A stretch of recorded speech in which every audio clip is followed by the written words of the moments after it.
24টা ধৰ্ষণৰ কাণ্ড সংঘটিত হৈছে সেই 24টা 12টা কাণ্ডই হৈছে হিন্দুৱে কৰা সমান সমান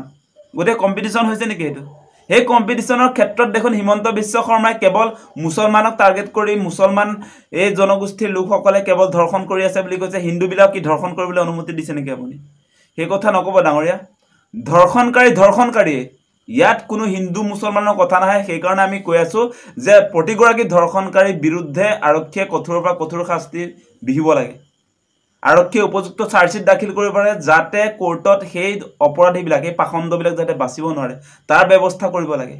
এটা সেই মানুহজনে কেৱল কিয় মুছলমানক কৈ আছে মুছলমানক কেৱল যদি কৈ আছে তেনেহলে হিন্দু বিলাকৰ বিৰুদ্ধে আজি আমাৰ জাতীয় জনগোষ্ঠীয় সংগঠনে পাহৰি গৈছে মাত মাতিবৰ কাৰণে আমি দেখা নাইতো আজিৰ দিনটোত হিন্দুৰ বিৰুদ্ধে খৰফু আমি দেখা নাই আজি মুছলমানৰ আমি ঢিঙৰ কাণ্ডৰ কথা কৈছো ঢিঙৰ যি পাখণ্ড তিনিজন আছিল তিনিজনক কঠোৰৰ পৰা কঠোৰ শাস্তি দিবলে সেই কথা আমি কৈ আছো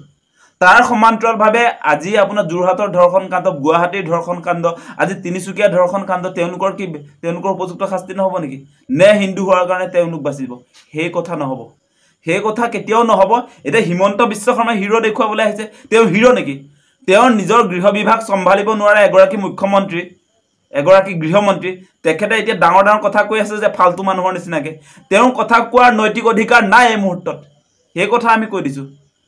তেওঁৰ ল এণ্ড অৰ্ডাৰ সিচুৱেচন কোনো টেকল কৰিব পৰা নাই আজিৰ দিনটোত অসমত আসলতে পুলিচ প্ৰশাসন বা আইন শৃংখলা আছে নে নাই আসলতে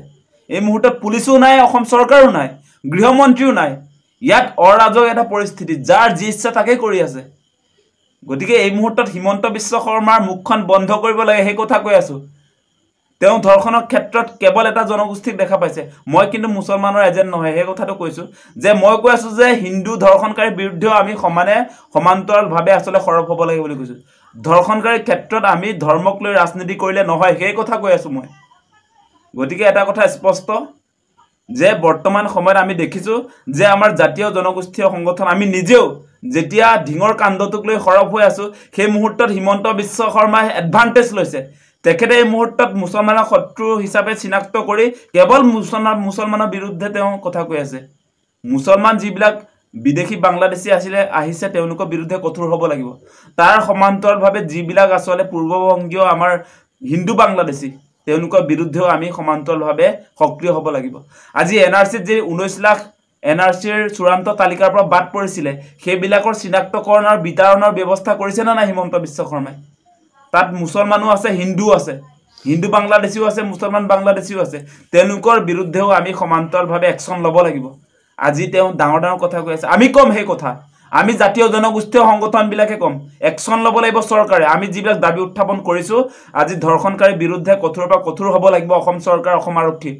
আমি কম আমি চিঞৰি কম হিমন্ত বিশ্ব শৰ্মাই মুঠতে আমি যি কৈছো সেইটো শুনিব লাগে সেই কথা কৈ আছো তেওঁ কি জাতীয় সংগঠনৰ লিডাৰ নেকি তেওঁ যে কথা কৈ আছে তেওঁ কথাটো আকৌ মানুহক বিভ্ৰান্ত কৰিবলৈ কৈ আছে নহয় আমি লক্ষ্য কৰি আছো তেওঁ কেৱল মুছলমান ধৰ্ষণকাৰীৰ বিৰুদ্ধে কথা কৈছে হিন্দু ধৰ্ষণকাৰীৰ বিৰুদ্ধে কথা কোৱা নাই সেই কথা নহব আৰু অসমবাসী ৰাইজক আমি আহ্বান জনাম যে হিমন্ত বিশ্ব শৰ্মাই আমাৰ ইস্যু ডাইভাৰ্ট কৰিবলৈ গৈ আছে আমাৰ কেৱল ধৰ্ষণে সমস্যা ধৰ্ষণটো আটাইতকৈ জ্বলন্ত সমস্যা ধৰ্ষণকাৰীৰ বিৰুদ্ধে কঠোৰ হ'ব লাগিব সেই কথা কৈছো তাৰ সমান্তৰালভাৱে এতিয়া হিমন্ত বিশ্ব শৰ্মাই মূল ইস্যুটো ডাইভাৰ্ট কৰি দিলে আমাৰ মানুহবিলাকক আমাৰ মূল ইস্যু কি আছিল যে স্মাৰ্ট মিটাৰে যি ধৰণে ডকাইতি কৰিছিল সেই কথাও আছে সেই কথা আমি পাহৰি গলে নহব কিন্তু তাৰ সমান্তৰালভাৱে আপোনালোকে দেখিছে যি ধৰণে আসলে মূল্য বৃদ্ধি হৈছে সেই তাৰ বিৰুদ্ধেও আমি চৰকাৰ বিৰুদ্ধে খৰব হ'ব লাগিব আজিৰ সময়ত আপোনালোকে নিশ্চয় দেখিছে প্ৰতিটো সামগ্ৰীৰ ক্ষেত্ৰত কেনেকৈ আসলে দাম বৃদ্ধি হৈছে গতিকে মুছলমানক গালি পাৰ দিয়াৰ কাৰণে আমি দাম বৃদ্ধিৰ কথা নকম সেই কথা নহয় আমি তাৰ কথাও ক'ব লাগিব গতিকে হিমন্ত বিশ্ব শৰ্মা বৰ্তমান সময়ত কোনো কাৰণে অসমৰ গৃহমন্ত্ৰীৰ দায়িত্বত থাকিব নোৱাৰে ল এণ্ড অৰ্ডাৰ সিচুৱেচন তেওঁ মোকাবিলা কৰাৰ ক্ষেত্ৰত ব্যৰ্থ আইন শৃংখলা কোনো পৰিস্থিতি নাই আজি গৃহ বিভাগ ব্যৰ্থ আজিৰ দিনটোত অসম আৰক্ষী ব্যৰ্থ কি অসম আৰক্ষী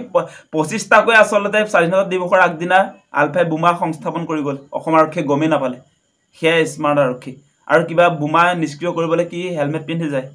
হেলমেট আৰু কি বুলি কয় এইটো লাঠি এডাল লৈ যায় নিষ্ক্ৰিয় কৰিবৰ কাৰণে আৰু হেতুক প্ৰশংসা কৰে হিমন্ত বিশ্ব শৰ্মা এই মানুহজন ফালতু আছে কিন্তু একদম ফালতু মানুহ গতিকে এতিয়া আপোনালোকে নিশ্চয় দেখিছে হিমন্ত বিশ্ব শৰ্মাই বাচিবৰ কাৰণে এতিয়া আমি যিবিলাক কথা কৈছো তেওঁ ক'বলৈ তেওঁ কোৱাৰ অধিকাৰ নাই হিমন্ত বিশ্ব শৰ্মাৰ কোনো বিষয়ক লৈ কথা কোৱাৰ অধিকাৰ নাই তেওঁ মুঠতে আমি যিবিলাক কথা কৈছো সেইবিলাক কাম কৰি যাওক তেওঁ ইয়াত বাহবা ল'বলৈ আহিছে কথা কৈ বাহবা ল'লে নহ'ব আমি কৈছো যে মুছলমান যিবিলাক বাংলাদেশী অসমত আছে তেওঁলোক বিতৰণৰ ব্যৱস্থা কৰক আমি কৈ আছো যিবিলাক হিন্দু বাংলাদেশী অসমত আহিছে গোটেইবিলাকক বিতৰণৰ ব্যৱস্থা কৰক তাৰ কাৰণে আমি এনআৰসি কৰিছিলো এনআৰসি 2000 কোটি টকা আমি এনে খৰচ কৰা নাই সেই কথা কৈ থলো